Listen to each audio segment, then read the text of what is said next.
दोस्तों, गलत संगत से बेहतर है कि हम अकेले ही रहें।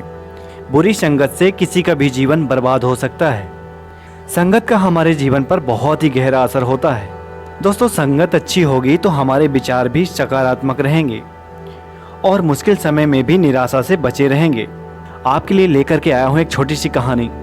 दोस्तों, हमें क्यों अपने जीवन पर नैतिक विचारों पर ध्यान देने की आवश्यकता होती है? क्यों हमें रामायण और गीता जैसे धर्म ग्रंथों को पढ़ने की आवश्यकता है? कई बार हमारे जहन में एक सवाल उभर कर आता है कि हमें इन ग्रंथों को पढ़ने की क्या आवश्यकता है। दोस्तों, ये कहानी है एक छोटे से बच्चे की। उसके दादाजी हमेशा उसे रामायण का ज्ञान सुनाते रहते थे, लेकिन उस बच्चे का मन रामायण पे बिल्कुल भी नहीं लगता था। वो बच्चा बोर हो करके एक दिन अपने दादाजी से कहने लगा, क्या दादाजी, आप भी मुझे रामायण की चौपाइयाँ सुनाते रहते हो, मुझे कुछ याद तो रहता नहीं, फिर भी इसे सुनने से क्या फ़ायदा? दादाजी कहते हैं, अच्छा ये बात है। बच्चे को एक काली सी गंदी सी टोकरी दादाजी देते हैं और कहते हैं कि जो पास में नदी बह रही है, जाओ उस नदी से इस टोकरी में जल भर के लाओ। बच्चा बोला, ठीक ही है, रामायण सुनने से तो बेहतर ही रहेगा, आज मैं इस बोरियत से बच ही जाऊंगा।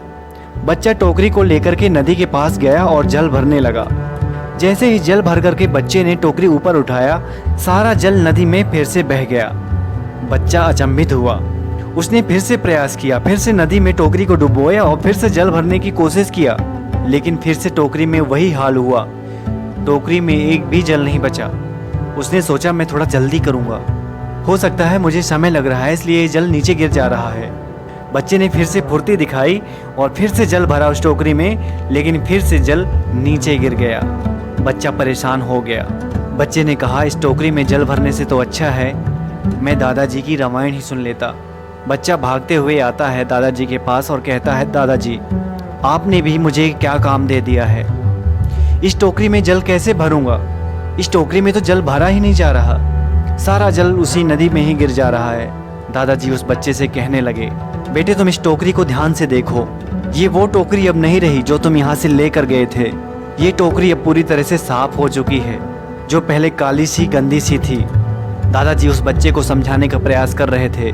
इस टोकरी में जल तुम भर पाओ या ना भर पाओ, इस टोकरी में जल ठहर रहा हो या ना ठहर रहा हो, बार बार नदी में डुबोने से इस टोकरी का सारा मैल धुल गया। ठीक उसी प्रकार हमारे धार्मिक ग्रंथ हमारे माइंड में थम रहे हों या ना थम रहे हों, याद हो रहे हों या ना याद हो रहे हों, लेकिन जिस प्रकार से नदी में बार बार टोकरी डुबोने से उसकी गंदगी साफ हो गई है, उसी प्रकार से धार्मिक ग्रंथों के अध्ययन से हमारे मन का मैल साफ हो जाता है। दोस्तों, ये छोटी सी कहानी का सार यही है, हमें हमेशा नैतिक विचारों वाली पुस्तकें, हमारे सनातनी ग्रंथों का अध्ययन करना बेहद आवश्यक है लाइफ में, क्योंकि इससे हमारे मन का मैल साफ होगा, हमारे मन की नेगेटिविटी दूर होगी। तो दोस्तों, आज के वीडियो में इतना ही। आज का वीडियो आपको कैसा लगा कमेंट बॉक्स पर अपने विचार दे सकते हैं। वीडियो अगर पसंद आया तो वीडियो को लाइक करना मत भूलिए और हमसे जुड़ने के लिए चैनल को सब्सक्राइब कर लीजिए। तो मिलते हैं अगले वीडियो में, तब तक के लिए जय हिंद।